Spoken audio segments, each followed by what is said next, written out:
Halo semua, selamat datang di channel Log Cinema. Pada video kali ini, Mimin akan membahas film seru dan cukup mind-blowing guys. Film ini berjudul 12 Monkeys yang dirilis pada tahun 1995. Film ini bercerita tentang suatu dunia di masa depan, tepatnya tahun 2035, di mana 5 miliar manusia mati akibat suatu virus mematikan. Hanya sedikit manusia yang berhasil selamat, dan mereka terpaksa hidup di bawah tanah dan mencari cara agar kiamat tersebut dapat dibatalkan. Caranya adalah dengan mengirim seorang tahanan penjara pergi ke masa lalu untuk menemukan informasi dan sumber virus tersebut. Oke, tanpa berlama-lama lagi, langsung saja kita masuk ke alur ceritanya. Film dimulai dengan scene seorang anak kecil di bandara yang melihat peristiwa penembakan seorang pria. Ada wanita yang berusaha mengejarnya sambil menangis. Ternyata, itu adalah mimpi dari seorang tahanan penjara yang bernama James Cole. James Cole terbangun dari tidur dan mimpinya tersebut, dan ia mengobrol-ngobrol dengan teman penjaranya, yaitu Jose. Jose berkata bahwa di penjara bawah tanah tersebut sedang merekrut sukarelawan untuk suatu tugas tertentu, dan nama James disebut oleh mereka. James kemudian dipanggil dan ditarik ke lantai atas dengan pengait. James bersiap-siap untuk melakukan tugas tertentu, dan terlihat memakai pakaian yang aneh seperti astronot. James lalu naik ke atas dengan lift dan keluar dari penjara bawah tanah tersebut. Situasi di luar sangat dingin, penuh dengan salju, dan tidak ada tanda-tanda kehidupan manusia. Kemudian, James mulai mengumpulkan serangga-serangga ke dalam botol untuk dijadikan sampel. James melihat ada beruang dan mencoba tenang hingga beruang tersebut akhirnya pergi. Setelahnya, James masuk ke dalam toko perbelanjaan untuk kembali mencari serangga sebagai bahan sampel. James lalu berjalan-jalan, dan tidak lama ia menemukan poster dengan logo monyet dan tulisan "We did it", atau yang artinya kita berhasil. Lalu, James masuk kembali ke dalam penjara dan menjalani proses karantina untuk melakukan pencegahan virus.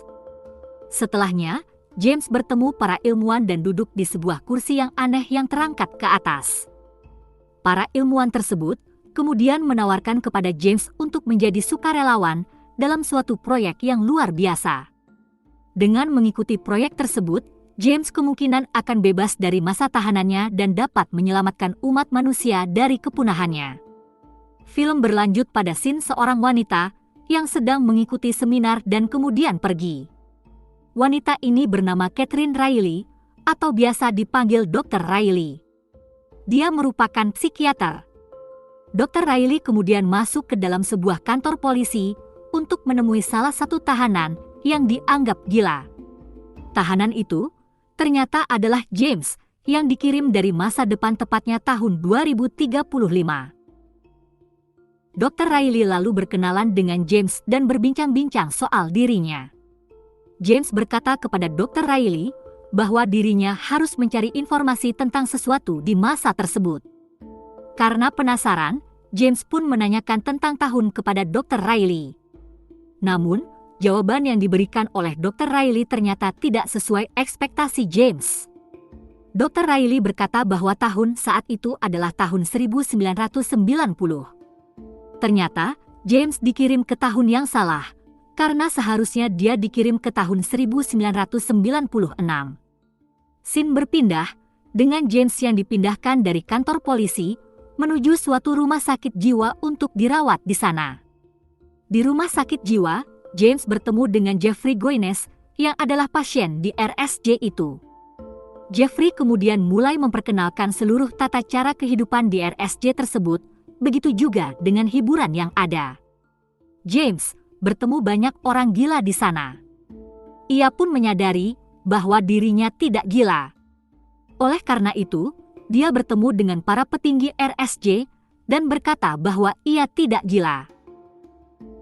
James pun bertanya kepada para petinggi RSJ tentang keberadaan pasukan 12 Monkeys dan menunjukkan logonya kepada mereka.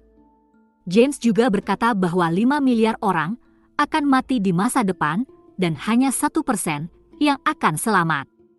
Para petinggi RSJ itu mulai meragukan dan tidak percaya pada James. James lalu meminta untuk menelepon suatu nomor kepada mereka. Akan tetapi, nomor itu bukanlah seperti yang dia kira. Nomor itu belum aktif karena dia dikirim ke waktu yang salah oleh para ilmuwan di masa depan. Film berlanjut dengan mimpi James yang sama seperti sebelumnya. James pun terbangun. Ia mulai memikirkan cara agar ia dapat kabur dari RSJ tersebut. Jeffrey kemudian berkata kepada James bahwa tidak mungkin untuk kabur dari RSJ itu. Kemudian, Jeffrey berbincang-bincang pada James soal kuman dan semakin gak jelas arahnya kemana. Di sisi lain, James sibuk dengan laba-laba yang kemudian ia memakan. Lalu, Jeffrey melanjutkan pembicaraannya dan dia mengatakan bahwa dia tahu cara kabur dari RSJ itu. Jeffrey juga berjanji akan membantu James kabur dari tempat itu. Jeffrey kemudian semakin nyeleneh dan tidak karuan sambil berkata tentang ayahnya. Esoknya, James bertemu Jeffrey lagi. Kemudian, James berkata bahwa umat manusia memang pantas untuk punah karena berbagai dosa yang dilakukannya. Jeffrey pun setuju akan ide tersebut, yang sebetulnya bukanlah ide tentu saja. Selanjutnya, James sedang menonton TV dengan kondisi setengah sadar, karena ia berada di bawah pengaruh obat-obatan penenang. Jeffrey pun mulai menyadarkan James untuk segera kabur dari tempat itu, sambil mengasih kunci pagar kepada James. Jeffrey juga mulai membuat keonaran untuk memancing perhatian petugas. James pun kabur dari tempat itu sambil berjalan sempoyongan, karena dalam kondisi mabuk berat. Ada polisi yang melihat James, tetapi ia membiarkannya begitu saja. Selanjutnya, Dr. Riley bersama rekannya diberitahu soal kaburnya James, dan James pun ditangkap oleh para petugas sambil mencoba melawan. James kemudian dibius dan diikat sambil dibawa ke ruangan tahanan. Namun, di scene selanjutnya James berhasil kabur entah bagaimana caranya, padahal ia sudah dibius dan diikat dengan kuat. Masih flashback di mimpi yang sama, James kemudian terbangun di sel tahanan di penjara bawah tanah di masa depan. James mendapati dirinya sedang berbicara dengan sesuatu, atau itu cuma halusinasi dari pikirannya semata. Lalu, dia bertemu dengan para ilmuwan, dan dia berkata bahwa para ilmuwan tersebut mengirimnya ke waktu yang salah, yaitu tahun 1990, yang seharusnya tahun 1996. Kemudian, James diperlihatkan gambar-gambar dan menemukan gambar Jeffrey yang ada di foto tersebut. James berkata kepada para ilmuwan tersebut bahwa ia mengenal Jeffrey. Kemudian, James dicoba untuk dikirim lagi ke masa lalu oleh para ilmuwan, tepatnya ke tahun 1996. Akan tetapi, semua tidak berjalan seperti yang dikira. Scene selanjutnya, James terbangun di tengah kondisi peperangan. Tentara-tentara yang berperang itu menggunakan bahasa yang tidak dimengerti olehnya. James juga bertemu dengan Jose, teman satu penjaranya di masa depan. Kemudian, James mengejar Jose dan tentara di belakangnya pun lalu menembaknya di bagian kakinya. Scene kemudian berpindah pada tahun 1996 dan ada seminar yang sedang berlangsung yang dibawa oleh Dr. Riley. Dr. Riley berbicara tentang ramalan kiamat di masa depan yang dikatakan oleh beberapa orang tertentu. Ternyata, di foto yang Dr. Riley presentasikan adalah Jose itu sendiri yang berada di masa Perang Dunia ke-1. Dr. Riley percaya bahwa berbagai ramalan ini ada hubungannya dengan suatu kondisi yang dinamakan Cassandra Kompleks. Artinya adalah suatu kondisi di mana seorang percaya bahwa dirinya mengetahui masa depan, tetapi tidak ada yang percaya kepadanya. Karenanya, itu menjadi penderitaan bagi peramal tersebut, sekaligus ketidakmampuan dirinya untuk melakukan apapun. Scene selanjutnya, saat melakukan tanda tangan, Dr. Riley bertemu seorang pria yang justru setuju akan ramalan kiamat tersebut. Pria itu mengatakan bahwa umat manusia memang pantas punah karena tindakan-tindakan manusia yang merusak bumi. Kemudian, Dr. Riley menuju mobilnya. Tiba-tiba, ia ditodong dan dipaksa menyetir oleh seorang pria misterius. Pria tersebut memaksa Dr. Riley untuk menyetir ke arah Philadelphia. Pria itu berkata bahwa dirinya ada di bawah tanah sejak kecil. Dr. Riley pun mengingat bahwa pria tersebut adalah James yang menghilang tiba-tiba dari RSJ beberapa tahun yang lalu. Dr. Riley menanyakan pada James mengapa ia ingin ke Philadelphia, dan James memberitahunya bahwa pasukan 12 Monkeys ada di Philadelphia. James kemudian berbincang-bincang dengan Dr. Riley. James sangat menikmati suasana di dunia itu, di mana semuanya masih bersih dan terbebas dari virus yang mematikan. Scene selanjutnya memperlihatkan dua orang polisi yang sedang di rumah keluarga Dr. Riley. Polisi itu bertanya kepada seorang ibu di sana, apakah dia mengetahui keberadaan Dr. Riley, dan ibu tersebut menjawab bahwa ia tidak mengetahuinya. Di sebuah gedung, James kembali memimpikan hal yang sama lagi, namun kali ini ia melihat ada Dr. Riley di sana. Ia pun terbangun dan mengatakan pada Dr. Riley bahwa ia berada dalam mimpinya. James kemudian mengambil uang dari dompet Dr. Riley dan pergi untuk membeli snack. James pun kembali dan melihat berita tentang dirinya yang menculik Dr. Riley di TV. Kemudian, James dan Dr. Riley melanjutkan perjalanannya menuju Philadelphia. James menunjukkan pada Dr. Riley petunjuk soal keberadaan pasukan 12 Monkeys. Merekalah yang menyebabkan kiamat di masa depan dengan menyebarkan virus mematikan. Oleh karena itu, James harus melacaknya di masa tersebut. James harus melacak lokasi pasukan rahasia tersebut dan memberitahu para ilmuwan di masa depan. Dengan demikian, para ilmuwan itu akan kembali ke masa lalu untuk meneliti virus itu dan akan pergi lagi ke masa depan untuk membuat penangkalnya. Radio di mobil kemudian menunjukkan berita tentang seorang anak kecil yang terjebak di pipa tambang tua. James pun mengingat berita itu sewaktu ia masih kecil, dan dia dibuat ketakutan olehnya. Namun, James berkata bahwa berita itu hanya hoaks, dan ia mengatakan bahwa bocah tersebut sebenarnya hanya bersembunyi di lumbung. James juga berkata bahwa mulai bulan depan di tahun tersebut, orang-orang mulai sekarat dan meninggal karena virus mematikan. Mereka tidak tahu pada awalnya, tetapi pada akhirnya mereka akan menyadarinya. Scene selanjutnya, James menemukan logo 12 Monkeys yang dicat di dinding. Dia juga bertemu seorang kakek gila yang bercakap-cakap seolah-olah dia tahu tentang James dan juga para ilmuwan di masa depan yang dapat melacaknya di masa lalu. Kemudian, James mengikuti petunjuk dan itu membawanya menuju suatu tempat di bawah tanah. Di tempat tersebut, James dan Dr. Riley tiba-tiba diserang oleh preman dan berandalan di sana. James pun berusaha melawan, dan ia menghajar preman-preman tersebut. James dan Dr. Riley lalu pergi dari tempat itu, dan mereka akhirnya menemukan tempat yang menjadi markas dari 12 Monkeys. Selanjutnya, mereka berdua masuk ke dalam dan menanyai orang-orang di dalam gedung tersebut mengenai pasukan 12 Monkeys. Akan tetapi, orang-orang itu tidak mau mengatakan dan pura-pura tidak tahu soal 12 Monkeys. James pun memaksa mereka untuk memberitahunya sambil menodong pistol. Karenanya, orang-orang tersebut terpaksa memberitahu James tentang Jeffrey yang adalah bagian dari 12 Monkeys. Begitu juga dengan ayahnya yang adalah ahli virus terkenal. Mereka memberitahu soal Jeffrey tentang kehidupannya.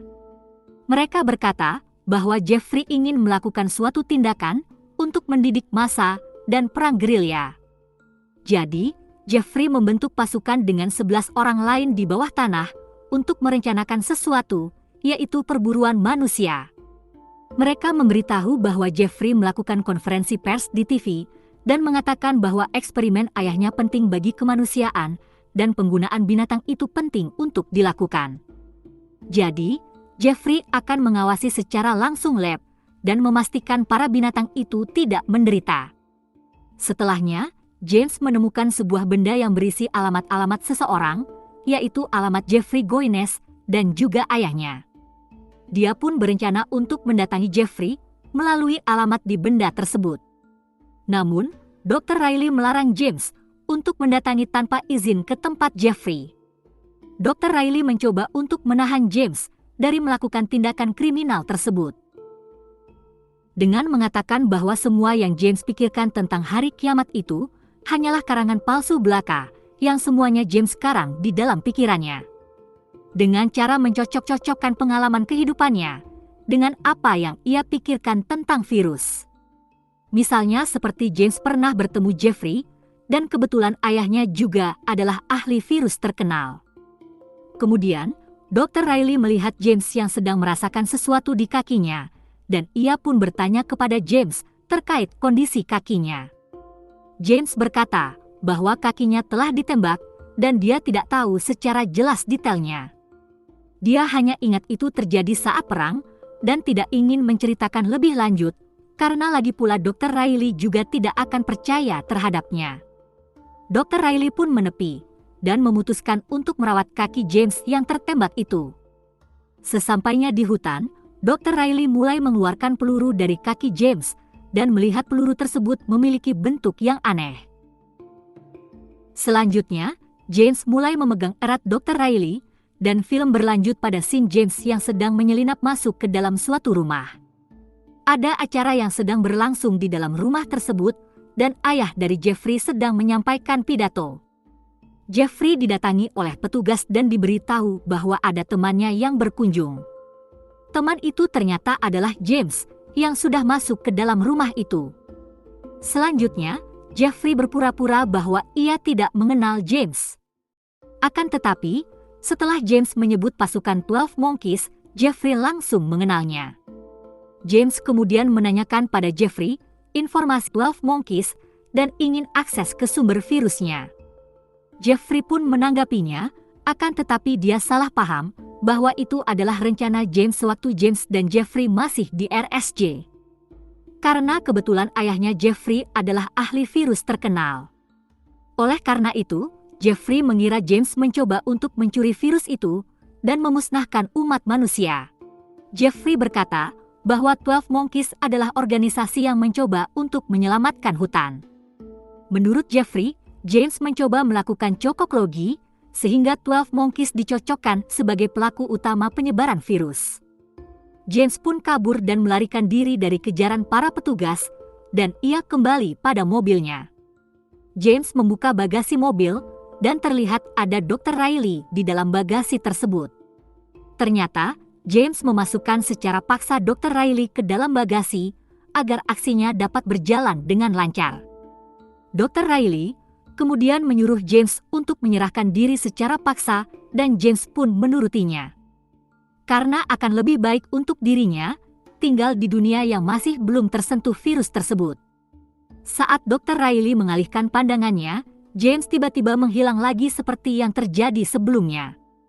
Di kantor polisi, Dr. Riley ditanyai soal James dan perasaannya ketika diculik olehnya. Dr. Riley pun berkata bahwa James hanyalah seseorang yang sakit dan butuh pertolongan. Sesampainya di rumah, Dr. Riley bertemu dengan keluarganya dan dia melihat berita di TV mengenai James. Berita di TV juga menunjukkan kasus menghilangnya bocah di pipa tambang tua ternyata hanya sebuah prank belaka. Ternyata, apa yang James katakan pada Dr. Riley sebelumnya tentang bocah itu memang benar terjadi, karena bocah itu memang hanya bersembunyi di lumbung. Scene selanjutnya, James terbangun kembali di masa depan dan sedang dirawat karena mengalami disorientasi ruang dan waktu. Di sisi lain, Dr. Riley berbicara pada rekannya dan ia mengatakan bahwa James tidak sepenuhnya gila. Dr. Riley pun mulai mempercayai James sekarang. Hal ini dikarenakan apa yang James katakan tentang menghilangnya bocah di pipa tambang tua terbukti benar. Di masa depan, James kembali berbicara dengan pikirannya dan ia mulai berpikir bahwa apa yang ia inginkan sebenarnya adalah hidup di masa lalu, di dunia yang masih bersih, dan hidup bersama Dr. Riley. Di sisi lain, Dr. Riley diberitahu oleh kepolisian informasi mengenai James. Ternyata, peluru yang ia keluarkan dari kaki James adalah peluru antik yang berasal dari Perang Dunia ke-1. Dr. Riley pun kaget, dan ia mulai mencari-cari sesuatu. Pada akhirnya, Dr. Riley menemukan bahwa James ternyata memang pernah ada di masa Perang Dunia ke-1. Dengan ini Dr. Riley percaya bahwa James adalah time traveler. Selanjutnya, Dr. Riley menelepon Dr. Leland, ayah dari Jeffrey, untuk mencoba memastikan bahwa virus itu aman dan tidak ada yang bisa mencurinya. Sementara itu, James di masa depan kembali bertemu para ilmuwan untuk menjalankan tugasnya pergi ke masa lalu. Di sisi lain, Dr. Riley pergi ke tempat markas 12 Monkeys. Di dalam markas itu, ternyata ada Jeffrey dan temannya yang sedang membicarakan sesuatu. Dr. Riley pun mulai mengecat sesuatu di kaca gedung itu. Tiba-tiba, James muncul entah dari mana. Dr. Riley pun melihat James dan mengajaknya untuk kabur. Kemudian, James melihat tulisan di kaca yang ditulis oleh Dr. Riley yang ternyata pernah ia lihat sebelumnya di masa depan tentang informasi virus tersebut. Di dalam markas 12 Monkeys, Jeffrey mencoba merencanakan sesuatu bersama para anggota 12 Monkeys. Apa yang mereka rencanakan mungkin akan menimbulkan masalah yang besar. James dan Dr. Riley kemudian pergi dan menemui sebuah hotel sebagai tempat untuk bersembunyi. Di dalam hotel, James dan Dr. Riley berbicara mengenai rencana James, tetapi James malah menyangkalnya dan menjelaskan bahwa dia mungkin saja gila. Akan tetapi, Dr. Riley yang kini percaya James terus memujuknya untuk meneruskan rencananya. Tiba-tiba saja, ada seorang preman yang masuk dan menyerang Dr. Riley. James pun menyerang preman itu dan melindungi Dr. Riley. Setelahnya, mereka berdua pun kabur dari sana. Di jalan raya, Dr. Riley dan James menemui sebuah telepon umum dan Dr. Riley berencana untuk menelepon nomor yang dulu James telepon, namun tidak aktif. Ketika kembali ke James, Dr. Riley mengatakan bahwa ia telah menelepon. Akan tetapi, James teringat kata-kata yang diucapkan Dr. Riley, ternyata adalah pesan yang pernah didengarnya di masa depan. Mereka berdua kemudian masuk ke sebuah mall dan memilih pakaian untuk menyamar. Di samping itu, Jeffrey dan rekan-rekannya sedang berada dalam sebuah mobil. Ternyata, Jeffrey menculik ayahnya sendiri untuk melancarkan aksinya. Ayahnya pun berkata pada Jeffrey bahwa dia telah mengamankan virusnya. Akan tetapi, Jeffrey bilang kalau itu sudah terlambat dan dia punya rencana untuk ayahnya. Di bioskop, Dr. Riley dan James sedang menonton film dan mereka bersiap-siap untuk melakukan penyamaran. Sementara itu, Jeffrey dan rekannya sudah tiba di kebun binatang, tetapi masih belum diketahui rencana apa yang ingin mereka lakukan. Di bioskop, James menghampiri Dr. Riley dan berkata bahwa ia selalu mengenalnya, lalu memeluknya dengan erat. Keesokan harinya, di jalan raya dan di gedung-gedung, terlihat beberapa hewan yang berjalan-jalan dengan bebas. Ada tulisan, "We did it," dengan logo 12 Monkeys. James dan Dr. Riley sedang berada di taksi, dan mereka diberitahu oleh supir bahwa pasukan 12 Monkeys telah melepaskan semua binatang dari kebun binatang. Dr. Riley dan James pun menyadari bahwa rencana 12 Monkeys selama ini hanyalah upaya pembebasan satwa, tidak lebih dari itu. Itu juga sesuai dengan apa yang Jeffrey katakan pada James beberapa waktu yang lalu. James dan Dr. Riley pun tiba di bandara. Dr. Riley memesan sebuah tiket. Sementara itu, James menelepon nomor ilmuwan di masa depan.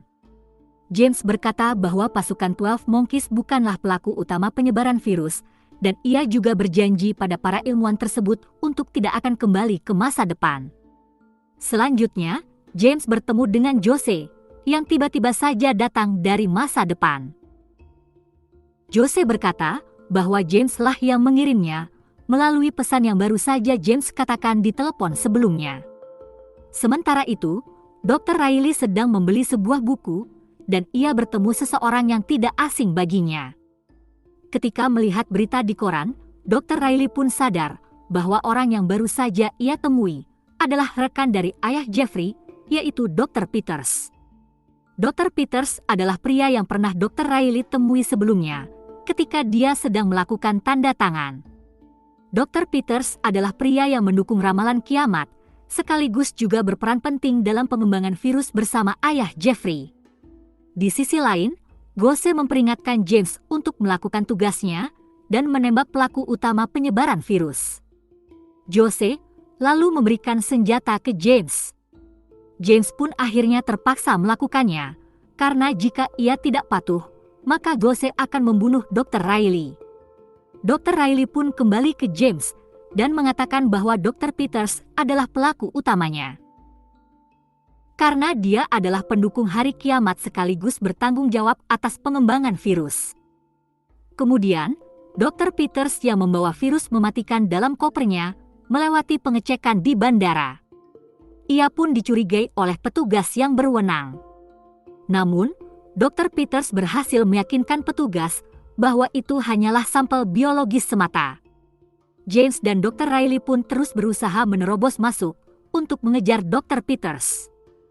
Ketika berhasil menerobos, James langsung mengeluarkan senjatanya dan menodong ke arah Dr. Peters yang berlari. Namun, sayangnya, James tertembak duluan oleh polisi yang mengejarnya dari belakang. James pun terjatuh, dan Dr. Riley lari menghampiri James sambil menangis. Ada sebuah bocah yang memperhatikan kejadian tersebut. Dr. Riley lalu melihat bocah tersebut. Bocah itu ternyata adalah James Cole di masa itu, karena di waktu tersebut James Cole masih kecil. Jadi, ada dua James Cole yang sedang berada di tempat yang sama, yaitu James Cole masa depan yang sedang sekarat, dan James Cole masa lalu yang masih kecil. Di sisi lain, Dr. Peters yang berhasil kabur dan duduk di pesawat, bertemu seorang agen asuransi yang bernama Jones. Agen asuransi itu ternyata adalah ilmuwan di masa depan yang mengirim James ke masa lalu. Akan tetapi masih belum diketahui apa tujuan dari ilmuwan masa depan yang duduk di samping Dr. Peters itu. Film ditutup dengan James Cole kecil yang melihat pesawat yang Dr. Peters naiki telah lepas landas dan tidak mengetahui apa yang akan terjadi pada dirinya dan juga umat manusia di masa yang akan datang. Oke, sekian dulu untuk alur cerita film 12 Monkeys. Jangan lupa like jika kalian suka alur cerita ini dan subscribe untuk mengikuti update terbaru video alur cerita dari channel Lok Cinema. See you!